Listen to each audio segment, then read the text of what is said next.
Now at 5, dangerous driving around big rigs kills more Missourians. The latest warning from the Missouri Highway Patrol. Plus, Pittsburgh State's new president speaks out on student-faculty relations. President Trump puts another city on his crime crackdown list. I'm Torian Small at the White House with some lining up behind this push, while others say this is just politics. The 4 states' most watched news starts now. Big rig crashes kill more Missourians this year, but state troopers say you can protect yourself. This is KOAM News at 5. I'm Tanya Bach. CMVs, or commercial motor vehicles, play a vital role in the 4 states and throughout the world. But the role we don't want them to play is being a part of crashes. According to MoDOT, there's been an increase in the number and rate of fatal accidents involving CMVs. 159 deaths in 2024. That's 22 more than the previous year. We spoke with a local expert for advice on how you can protect yourself. Obviously, big trucks are just that. They're big. Large vehicles have large blind spots. So we don't want you following a 18-wheeler close. Don't drive right next to them for long distances. Generally for me, when I'm in a car and I am driving by a truck, I will get by them as quickly as possible. Just stay away from them is the best thing you can do.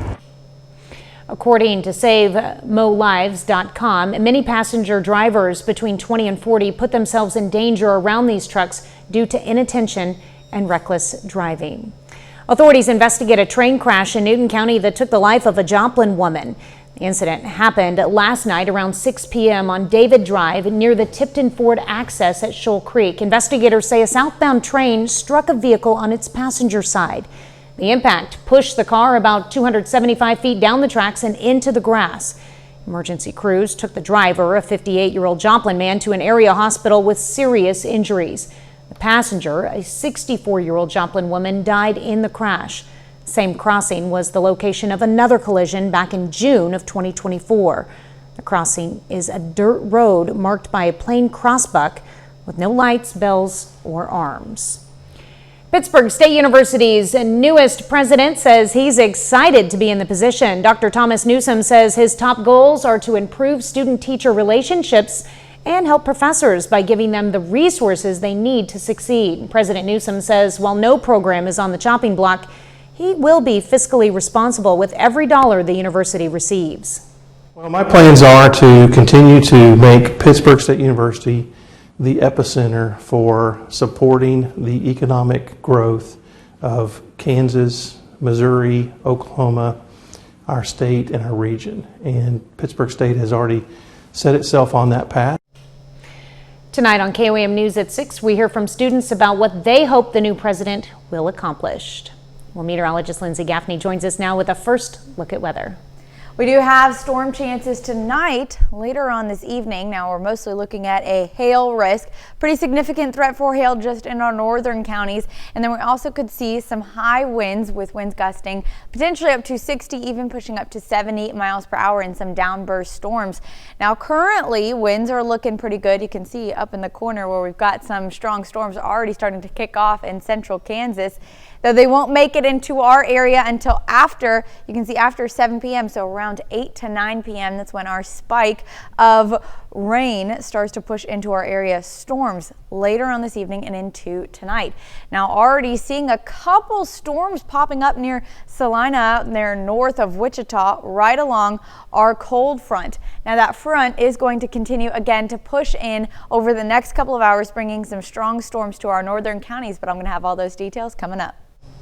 All right, thanks, Lindsay. President Trump expands his list of cities he claims are crime-ridden and in need of federal help. This comes as lawmakers are looking to extend the presence of National Guard troops in the nation's capital. Torian Small has more details from the White House.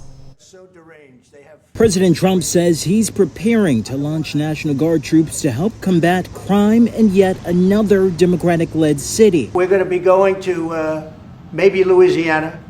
And you have New Orleans, which has a crime problem. We'll straighten that out in about 2 weeks. It'll take us 2 weeks. Easier than D.C. The president is already deployed to D.C. and has threatened other cities, including Baltimore and Chicago. We could straighten out Chicago All they have to do is ask us. If this president wants to help us reduce crime, we'll work with him.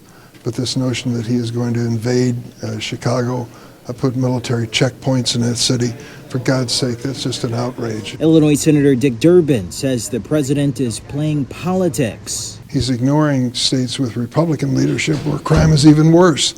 Texas, Tennessee, Arkansas. I mean, I go through the long list of them. Congress is now working on legislation that would extend the president's order federalizing the D.C. police force through the end of the year. Ultimately, the responsibility should be at the mayor and city council level. But if they're not going to do the job, particularly in the nation's capital, we will. D.C. Mayor Muriel Bowser said the takeover does not need to go beyond the original 30-day timeline. We have a framework to request or use federal resources in our city. We don't need a presidential emergency. Bowser announced a 13% pay hike for Metropolitan Police in order to recruit more officers. Torian Small, CBS News, the White House. D.C. Delegate Eleanor Norton Holmes filed a bill in Congress that would end the federal emergency, which the president used as a justification for the use of federal forces in D.C. That bill has little to no chance of advancing in the Republican-controlled Congress. A local program is helping ease the financial burden for families with young children in Carthage. The Happy Bottoms Diaper Program through the McCune-Brooks Healthcare Foundation provides free diapers or pull-ups to children under age 4 in the general area. Since launching last April, it's already served more than 550 kids each month. Families just need proof of residency and their child's date of birth to qualify. Distribution happens once a month at the McCune-Brooks Healthcare Foundation in Carthage. We have partnered with Access Healthcare, the Children's Division, WIC, Head Start. We just really tried to get the information out to as many people as possible, and we have been fortunate to have a lot of them in turn volunteer to help us and help us sign up families and then also be here on diaper days. Volunteers help unload, package, and distribute diapers. Spanish-speaking volunteers are especially needed. Still ahead, summertime hot dogs won't be the same after the announcement of 2 familiar condiment brands breaking ties. The ketchup and the hot dog are splitting up. I'm Cristian Benavides with more on what the Kraft Heinz split means for your wallet. But first, potential health risk associated with a common ingredient found in gel nail polish. Topping today's Health Watch, a common ingredient found in gel nail polish has been banned in Europe over serious health concerns. While the ban does not apply in the U.S., experts say American consumers may want to pay attention to the potential risk. Trish Christakis has more. Gel manicures are popular for their shine and long-lasting wear, but a chemical called TPO, often used in gel polish, is now banned in Europe for safety reasons. It affects the endocrine system, if you will. It can alter the levels of various hormones from things that could cause, for example, endometriosis in a woman, but also infertility. The U.S. has not banned TPO, but some salon owners are already moving away from chemicals they believe could pose risks. Because the long-term health effects of these products are not only for the client, they're also for the stylist or the nail tech. Her salon in Miami Beach has stayed chemical-free for more than a decade. And while experts say occasional exposure may not be harmful, they stress that long-term repeated exposure is what raises concern. If your next nail appointment is this week and there's no suitable alternatives, it's okay. I wouldn't stress too much, but just long-term, if this is something that someone's doing every 2 weeks or on a somewhat regular basis, it does have a cumulative effect. For now, American salons can still use TPO. We can be the change, and the more we ask our product makers and our cosmetic companies to make different products and the more we request it, like, our money talks. With Europe setting the trend, some believe it's only a matter of time before U.S. regulators or consumers demand safer alternatives. Trish Christakis, CBS News, Miami. Federal agencies such as the FDA recommend consumers read labels and follow any warnings on nail products and always make sure there is good ventilation when using the products. That's a look at today's health news. A little later, our pet vet on call. Hi, I'm Dr. Eva Dudek from Parsons Pet Hospital. Coming up, we're going to talk about playing music for your animals. And we have some storms that are going to be moving into the area. I have those details right after this. Well, we do have a risk for severe storms later on this evening. Now we can go ahead and take a look at our SPC outlook for the rest of today. Now you can see we're under a level 1 and level 2 risk in our area. Our central counties just north of Joplin all the way up to Nevada and clipping Chanute in that marginal risk. And then north of Nevada, north of Chanute, for the rest of our northern counties, we are under a level 2 at a risk. That's a slight risk for storms. Now, this timing is going to be closer to 7 p.m. all the way till about midnight. Those storms could linger into the morning, although our severe threat drops off after about 11 to midnight. Now, we're expecting strong winds, downburst winds, which are winds that could be coming out from a storm outflow, could be up to 60 to 70 miles per hour. And then we also could expect some very strong or large hail. Now, in our area currently, not a lot going on, but when we just move outside our area, we've got some storms already starting to fire off along the cold front.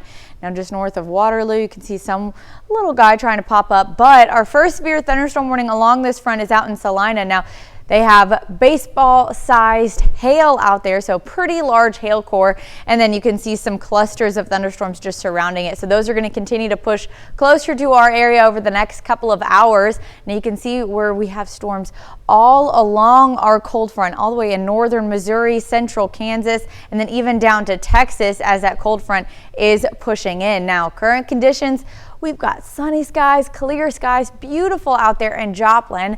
It's not looking like we're going to have storms later, although we definitely are. You want to watch out for those. Now, temperatures in the mid 80s. We don't have a lot of strong winds going on right now, but after these fronts, this storm passes along the front, we are going to see some winds gusting 25 to 30 miles per hour behind the storm, but in the storm again, 60 to 70 mile per hour wind gusts, and these temperatures are going to drop over the next couple of days.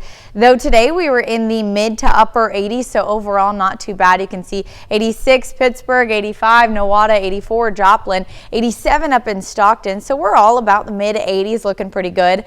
Now, we are much warmer today than we were yesterday. We also had some higher humidity in the area.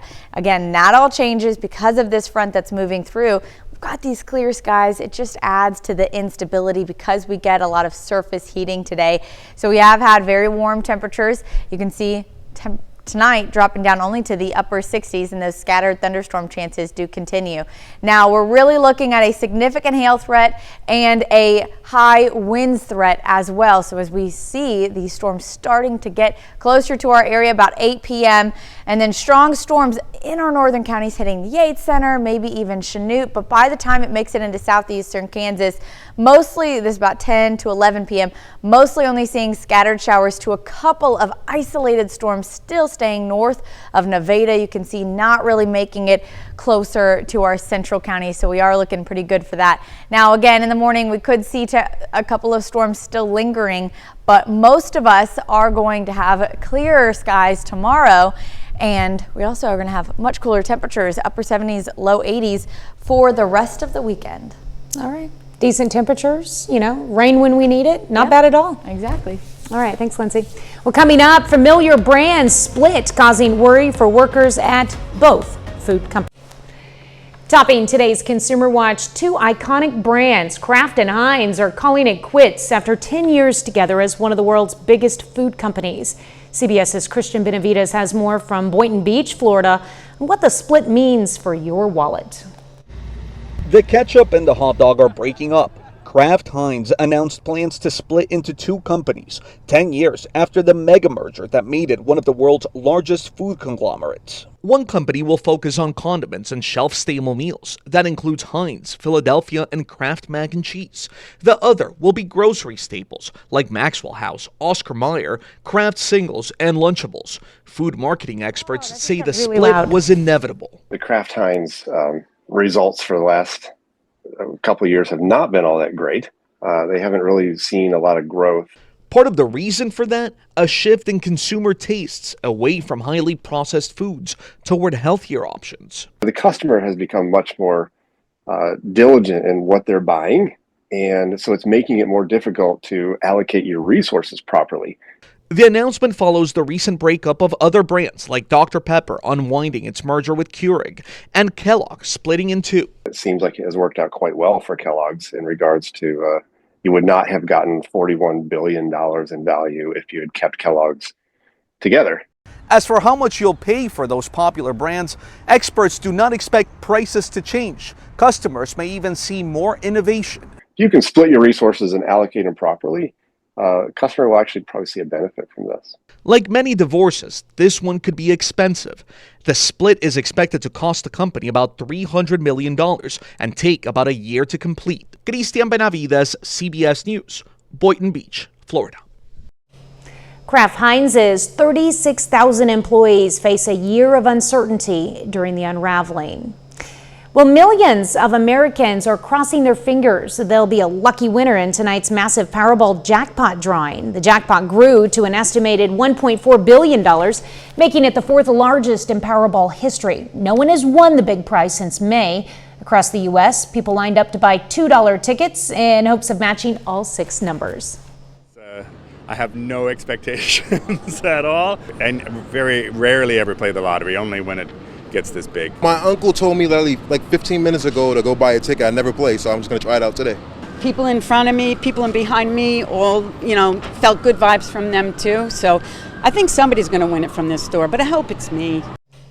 The $1.4 billion jackpot would go to a winner who opts for payments over nearly 3 decades. But most winners, though, choose the cash option, which would be $634 million. Not a bad number still. The odds of hitting the jackpot are about 1 in 292 million. Final check of the forecast is next. Up next on the CBS Evening News, how cattle ranchers in Big Sky Country are coming together to keep your food prices down. Our Eye on America takes you to one of the oldest ranches in Montana. And then on KOAM News at 6, September is Realtor Safety Month. See how one Neosho-based company is hoping to curb crimes on agents. Plus, Pittsburgh's Neighborhood Advisory Council discusses how to bring the community together. And in sports, Colgan Panthers football picks up where it left off last year. Stay with us for the CBS Evening News and KOAM News at 6. Well, most pets are sensitive to sound, so when we play our favorite tunes around them, do they really appreciate the music? Today, our pet vet on call tells us if pets have an appreciation for music. Yes, they do. In fact, all living creatures appreciate music, but real music, not the loud, obnoxious, screechy noise, because there is a difference. It has been proven that all animals, plants, and even some stones like crystals really respond to nice music. So if it's something mellow, like what we might consider elevator music or classical music, you can actually see a calming response in all living creatures. Play that music.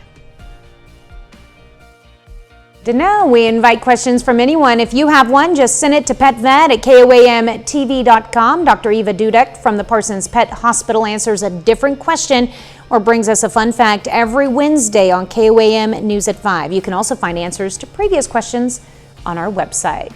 Now let's check out our picks of the litter for the week. This is Miss Wiggles from the Joplin Humane Society. She's an adult husky shepherd mix.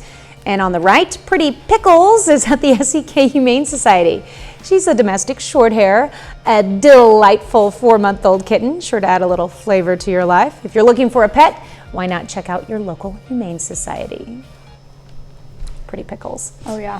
Final check of the forecast? Well, we do have some storms tonight. Now, storms are going to start in the next couple of hours, closer to 8 p.m., continue until about midnight. We could have some lingering showers into Thursday, but most of Thursday's looking good. Rain returns on Friday, but a much cooler weekend for us. All right, sounds good. Thank you for joining us. The CBS Evening News is next, and we'll be back here for KOAM News at 6. We'll see you then. Have a great evening and an even better tomorrow.